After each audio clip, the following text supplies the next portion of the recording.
បាទជំរាបសួរបងប្អូនបងប្អូនមានអរហ្នឹងហើយថ្ងៃនេះទី16ខែកុម្ភៈឆ្នាំ2025ថ្ងៃនេះបើសិនជាមានអ្នកចង់ញ៉ាំម្កៅខ្ទិះ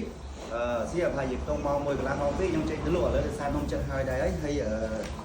ហ្នឹងមានចាក់ចាំលតយយើងចាំពកខៀវចាក់ចាំពកខៀវមានស្នូលសដៃនេះមានស្នូលសដៃនៅកណ្ដាលហើយក្នុងនេះប្រអប់សុតប្រអប់តូចអានេះយើងលាយជាមួយនំកូរប្រអប់តូចដូចគ្នាតែបើសិនជាចង់ញ៉ាំប្រអប់ធំមាននេះប្រអប់ធំយើងលាយទាំងម្កៅខ្ទិះទាំងនំកូរទាំងចាក់កចាំអញ្ចឹងប្រហែលជាខ្ទង់ឃើញងារហ្នឹងនេះតែមើលម៉ោងឯងបាទមើលម៉ោងដោយសារម៉ោងនេះកែដាក់នេះអញ្ចឹងចង់ញ៉ាំថ្ងៃហ្នឹងមាន4មុខថ្ងៃហ្នឹង4មុខហើយជាទូទៅកោកាចេះលក់6ថ្ងៃក្នុងមួយសប្តាហ៍ពីថ្ងៃអង្គារដល់ថ្ងៃអាទិត្យហើយបើសិនជាបងប្អូនមិនត្រូវការមាននេះច្រើនអាចតាក់ទងបានតាមទូរស័ព្ទតាម Facebook តាមឆាត Telegram Instagram TikTok YouTube ឬក៏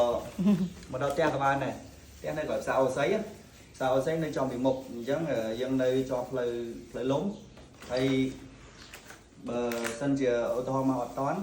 ល្ងាចអាចខ្លាចថាអស់នំអត់បានញ៉ាំអីអាចទេមកកំងក៏បានដែរលេខទូរស័ព្ទដែលមាននៅលើប្រអប់នេះជា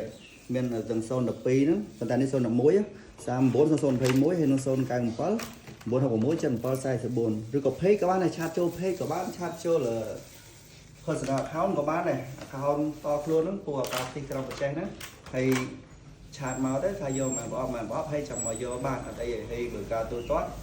មានច្រើនតាមវិធីតាមណាក៏បានដែរលុយសុទ្ធក៏បានតាមកង់ក៏បានបងមលួក៏បានដែរឲ្យតែហ្វេនទៅការចង់ញ៉ាំនំម្កៅបាទហ្នឹងហើយអញ្ចឹងថ្ងៃនេះ